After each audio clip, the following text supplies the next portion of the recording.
Llegamos ahora a la quinta parte de este primer capítulo, que se titula Los males que nos obligan a buscar remedios, en el libro de Juan Calvino, La necesidad de reformar la Iglesia. Ahora, el origen de la salvación. Venimos ahora a lo que hemos establecido como la segunda rama principal de la doctrina cristiana, a saber, el conocimiento del origen de donde procede nuestra salvación. Ahora, el conocimiento de nuestra salvación tiene tres etapas diferentes. Primero, debemos comenzar con un sentido de nuestra propia miseria, llevándonos con un abatimiento, como muertos espiritualmente. Esto se produce cuando la depravación original y hereditaria de nuestra naturaleza es puesta ante nosotros como la fuente de todo mal. Una depravación que engendra en nosotros desconfianza, rebelión contra Dios, orgullo, avaricia, lujuria y toda clase de concupiscencias malignas. Y nos hace enemigos contra toda rectitud y justicia, llevándonos cautivos bajo el yugo del pecado. Y además, cada individuo, al apercibir sus pecados, sintiéndose confundido por su vileza, es forzado para verse insatisfecho consigo mismo y considerarse a sí mismo y todo lo que tiene de sí mismo como menos que nada. Luego, por otro lado, la conciencia, siendo traída ante el tribunal de Dios, se vuelve sensible de la maldición en la que se encuentra, y como si hubiera recibido un aviso de la muerte eterna, aprende a temblar ante la ira divina. Esto, digo, es la primera etapa en el camino para la salvación, y el pecador, agobiado y postrado, abandona toda ayuda carnal, y sin embargo no se endurece contra la justicia de Dios, ni con torpeza se vuelve insensible, sino, temblando y ansioso, gime en agonía y suspira buscando alivio. De esto, él debe subir a la segunda etapa. Esto hace cuando, animado por el conocimiento de Cristo, de nuevo comienza a respirar.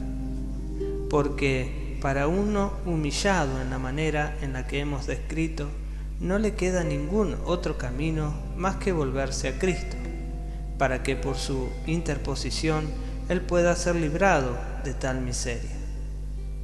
Pero el único hombre que así busca la salvación en Cristo es el hombre que echa mano de su poder. Quiere decir, el que le reconoce como el único sacerdote que nos reconcilia con el Padre, y su muerte como el único sacrificio por el que el pecado es expiado. La justicia divina satisfecha, y por lo cual una justicia verdadera y perfecta es adquirida.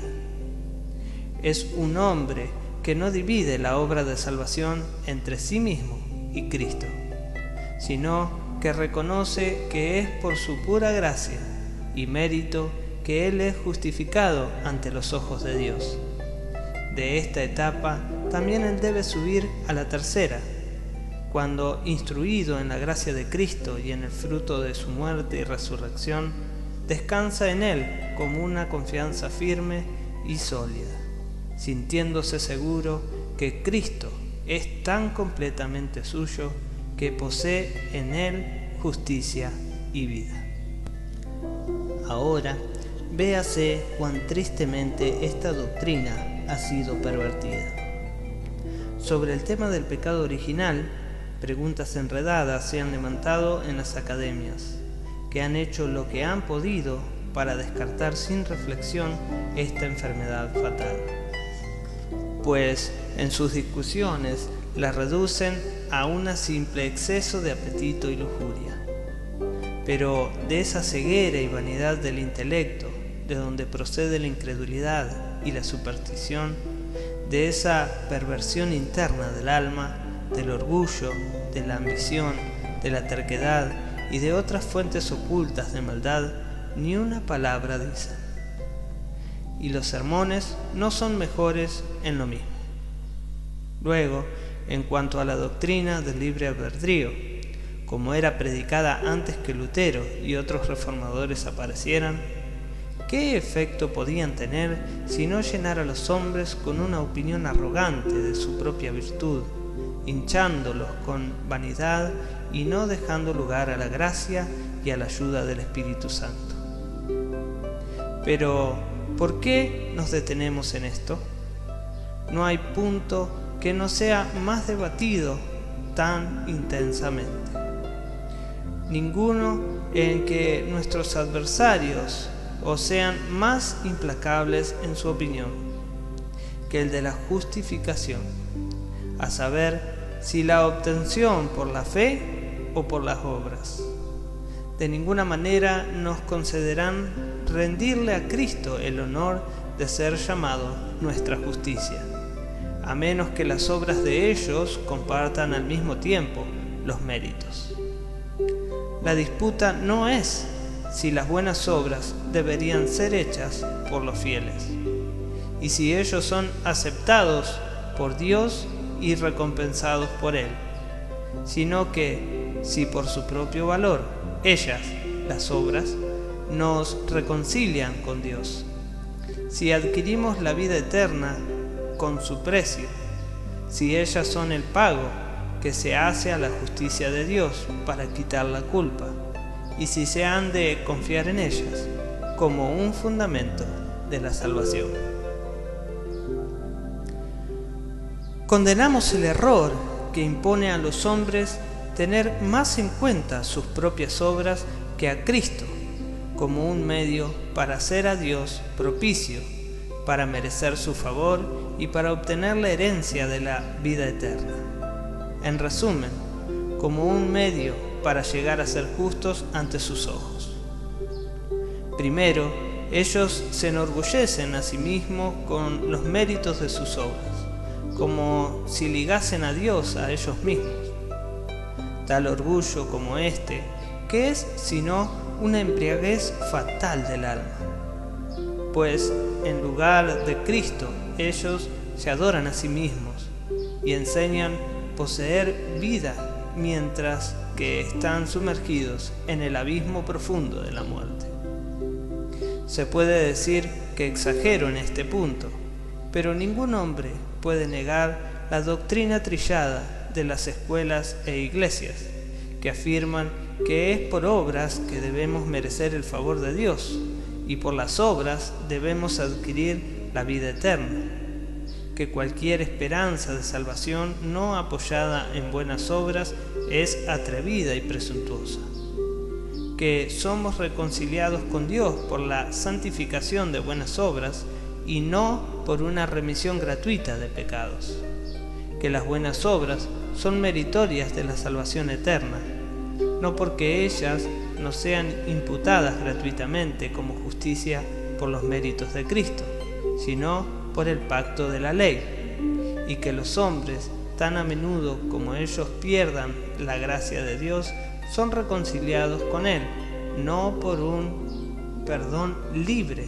sino por lo que ellos llaman obras de satisfacción.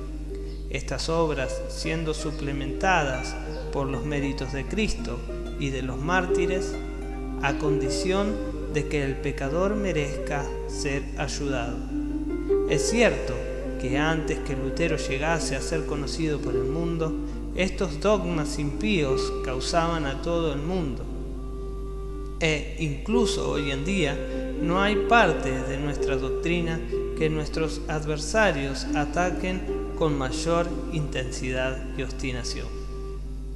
Finalmente, había otro error muy pestilencial que no solo ocupó las mentes de los hombres, pero que fue considerado como uno de los artículos principales de la fe, y que era impío dudar, a saber que los creyentes debían ser mantenidos perpetuamente en suspenso e incertidumbre en cuanto a la obra de la gracia de Dios en ellos.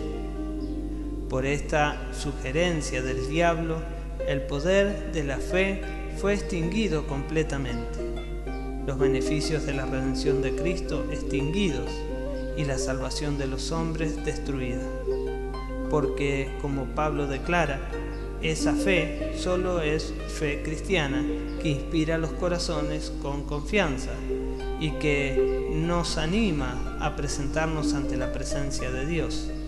Romanos 5:2. En ninguna otra perspectiva la doctrina que se halla en otro pasaje del apóstol Pablo podría ser mantenida, sino en que hemos recibido el espíritu de adopción por el cual clamamos, Abba, Padre.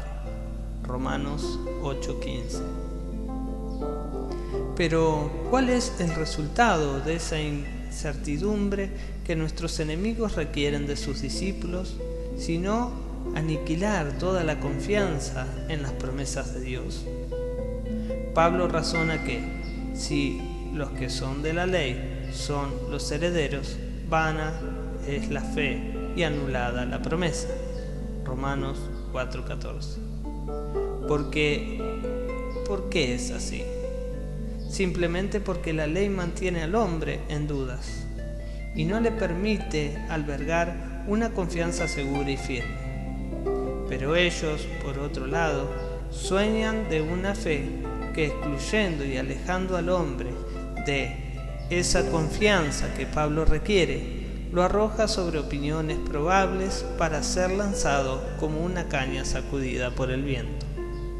Y no es sorprendente que después que ellos han fundado una vez su esperanza de la salvación en el mérito de las obras, se hundan en todas estas absurdidades. No podría acontecer otra cosa sino que de tal precipicio ellos tuviesen tal caída. Porque, ¿qué puede encontrar el hombre en sus obras sino herramientas para la duda y finalmente para la desesperación? Así pues, vemos cómo el error condujo al error.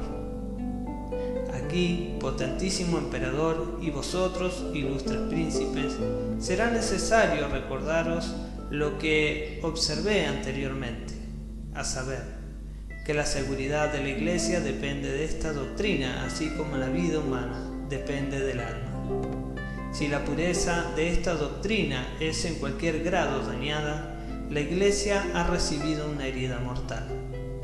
Y, por consiguiente, cuando haya mostrado que fue por la mayor parte extinguida, será lo mismo si hubiese mostrado que la Iglesia había sido traída al mismo borde de la destrucción. Hasta ahora solo he aludido a esto de paso, pero más adelante lo expondré más claramente.